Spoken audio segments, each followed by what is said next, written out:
Me temo que los gritos de ayer, además de no servir para nada, me han dejado fatal de la garganta. Pero bueno, ¿qué vamos a hacer?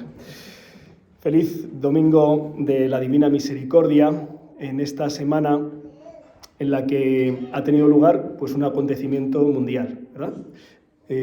Ayer la Iglesia enterraba al Santo Padre, al Papa Francisco, en Roma, con profundo agradecimiento y con profunda fe en la victoria de Cristo sobre la muerte y sobre el pecado, poniéndolo en sus manos. Y ha sido en el fin de semana de la Divina Misericordia. La Divina Misericordia, que por cierto es el día en el que falleció el Santo Padre Juan Pablo II, el sábado de la Divina Misericordia. Que fue el Papa Juan Pablo II que nos regaló a la Iglesia esta fiesta, la Divina Misericordia. Fue instituida en el año 2000 y fue instituida además porque tenía un vínculo muy estrecho. Ese cuadro que veis fue mandado a hacer por una religiosa polaca en los años 30 del siglo pasado, Faustina Kowalska, polaca. En medio del horror del siglo XX, no recuerdo el número de muertos de la Primera Guerra Mundial, el de la Segunda sí, se estima en unos 60 millones de víctimas. En ese contexto, los totalitarismos, los campos de concentración,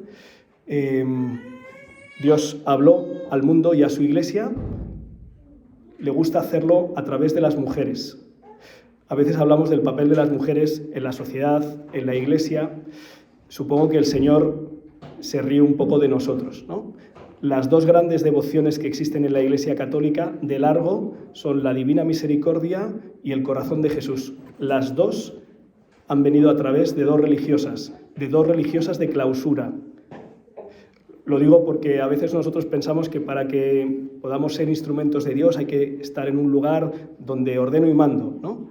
No voy a hacer ningún chiste sobre ordeno y mando, sino que el Señor abre paso como quiere. Y en este día quiero unir la Divina Misericordia y al Papa Francisco. Ayer estaban en Roma decenas de miles, centenares de miles de personas para dar el último adiós, para rezar por él, para dar gracias por él, ¿no? Y un montón de mandatarios, ¿no? Los grandes del mundo, de un estilo y de otro. Si está Trump, seguramente no es porque ha sido muy simpático con él, ¿verdad? No. También ha habido de otro estilo que también han estado, ¿verdad? ¿Qué ha habido en el Papa Francisco? Pues a mi modo de ver ha sido que ha transmitido fundamentalmente la misericordia de Dios. La misericordia de Dios. No es muy arriesgada esta hipótesis. El Papa Francisco escribió en la carta El rostro de la misericordia, que la escribió el 11 de abril del 2015, me acuerdo porque es mi cumpleaños, escribió que la misericordia es la viga maestra de la vida cristiana. Y eso es lo que me parece que han visto muchos hombres y mujeres en ese lavarles los pies a los presos cada Jueves Santo o arrodillarse a los pies de los dos mandatarios de Sudán para implorarles la paz. O aquel beso, aquel abrazo en la plaza de San Pedro, han sido muchos, a personas con graves deformidades. Yo recuerdo especialmente un hombre con una enfermedad que no recuerdo el nombre, con una cara absolutamente deformada, como el Papa se acercaba y le abrazaba, ¿no? Y tantos, ¿no?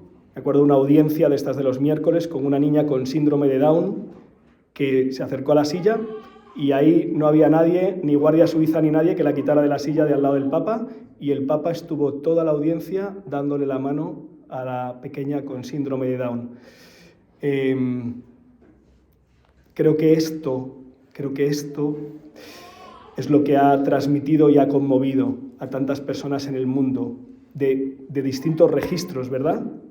Sorprende escuchar a veces personas bastante alejadas de la vida de la fe y de la Iglesia que han reconocido mucho al Papa Francisco y me parece que está bien. Quizá estaría bien que además de admirarle y reconocerle, le imitaran un poco. Porque la clave del Papa Francisco es que ha sido un hombre que ha vivido en gracia. En gracia. Es decir, en amistad con Jesús. Murió a las 7:30 de la mañana, se había levantado como todos los días muy pronto. ¿Para qué? Para rezar. Para rezar. Hay muchas personas que dicen, qué bien el Papa Francisco, y no creen en la oración porque tampoco creen en Dios, ¿no? Y dices, hombre, es un poco extraño, ¿no? La misericordia de Francisco nos la ha demostrado confesándose quincenalmente, hermanos, y confesando. Y a mí me asombra escuchar a personas que dicen, qué bien el Papa Francisco, este sí que está. Y dices, oye, pero ¿y a ti en tu vida de qué te ha servido? ¿Te ha servido para vivir en gracia? ¿Para recibir esa misericordia? ¿Para celebrar la Eucaristía? ¿Para comulgar? El Papa Francisco comulgaba todos los días, como todos los sacerdotes, claro. Y para comulgar tienes que estar en estado de gracia. Y hay gente que no está en estado de gracia y no pasa nada. Y dices, ¿te estás perdiendo la misericordia de Dios? Lo que has visto en este hermano mayor, en este padre, el Papa, es la misericordia de Dios en su vida. ¿Qué es la misericordia de Dios? La misericordia de Dios es el amor del crucificado resucitado. Por eso el resucitado tiene las marcas de la pasión. ¿Sí? Resucita con las marcas para gritarte a ti y a mí, me has costado la vida, me has costado la vida. ¿Y ahora tú qué haces? ¿Cuántas personas vivimos como si a Cristo no le hubiéramos costado la cruz? La Iglesia no se olvidó de la cruz después de la resurrección. Cuando tú y yo enfermamos y pasamos la enfermedad, olvidamos pronto la enfermedad porque psicológicamente es así. La Iglesia nunca ha olvidado la cruz, porque la cruz es hasta dónde me ama Jesucristo hoy, porque permanece con las llagas abiertas hoy. La divina misericordia es el amor del crucificado que está resucitado, que te trae la paz. Estaban los discípulos muertos de miedo, encerrados en el cenáculo, porque si a Jesucristo le habían crucificado, imaginaos lo que les podían hacer a ellos. Y entra Jesús, se pone en medio y te dice, paz. Y les muestra las llagas. Y se llenan de alegría.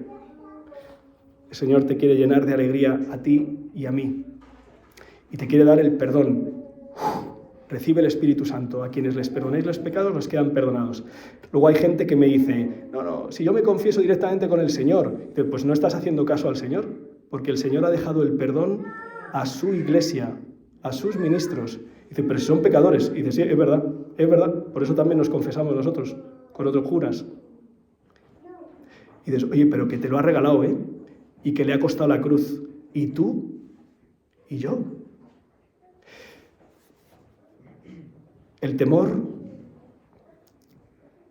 la angustia se transforma en inmensa alegría por ver cuánto nos ama el Señor. Y reciben el Espíritu Santo y se disponen a hacer lo que Jesús les ha dicho. Como el Padre me ha enviado, os envío yo también. Sed testigos de la misericordia, anunciadlo al mundo entero. Y tú y yo, a veces, disimulamos que somos hijos de Jesús, hijos de Dios, hermanos en Cristo. Y nos da vergüenza decir nuestra fe o hacer gestos o vivir como cristianos. Y Jesús le hemos costado las llagas, le hemos costado el costado abierto. Y Jesús sigue haciéndolo y sigue derramando. Y cuando esto a lo mejor había un riesgo de que se hubiera olvidado, en el siglo XX inspira a esta hermana Faustina Kowalska para que lo grite al mundo entero. Y para que te lo grite a ti y a mí. A lo mejor tú y yo somos de los de Tomás, ¿eh? Si no meto los dedos, si no meto la mano.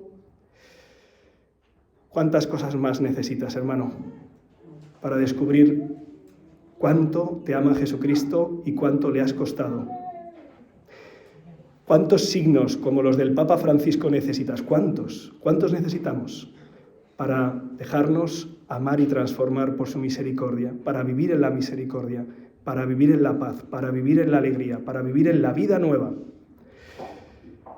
Decía la segunda lectura que Jesús es el viviente. Nosotros hemos celebrado la resurrección. El domingo pasado, en el domingo de resurrección, nos llegaba la noticia aquí a la parroquia de que el sobrino pequeño de una catequista se acababa de ahogar en la piscina con 3 años. Y junto a él, una amiguita de 1 año y medio, como este pequeño. Y entonces dejas de plantearte la resurrección y Dios como si fuera un problema teórico, sino dices, a ver, ¿dónde está Javi? ¿Dónde está Javi? ¿Se ha quedado en la piscina flotando y se ha acabado para siempre? Cuando tienes que ir a una casa a decir esto, acompañando a la persona, o es verdad o te callas, o te escondes. Pero es verdad que Cristo está vivo y ha resucitado y ha vencido la muerte. Otra cosa es que tú y yo le dejemos que venza nuestro pecado y nuestra muerte. Eso es otra cosa. Por eso he visto gente que después de algo así se ha hundido para siempre, y he visto gente que después de algo así ha entrado en las llagas de Cristo y ha vivido resucitada y ha ayudado a otros a resucitar. Esto lo he visto. El hecho es el mismo, la muerte de un hijo, dolorosísima. La diferencia es si dejamos que la divina misericordia metas esa mano y le puedas decir con Tomás, tú y yo hoy, Señor mío y Dios mío. María es la Madre de la Misericordia, la que dijo en el primer momento, aquí estoy para hacer tu voluntad, me fío de ti, Señor, creo en ti, te quiero entregar. Le pedimos a María que interceda, Papa Francisco, por este pequeño Javi y la otra amiguita, por sus padres, familiares, también por todos nosotros, para que dejemos que la Divina Misericordia nos llene. Que el pequeño, soy experto en hacer dormir a la gente, especialmente a los niños, reciba esta gracia, ¿no? Este baño, el agua del bautismo, la sangre en unos años cuando comulgue. Que así sea.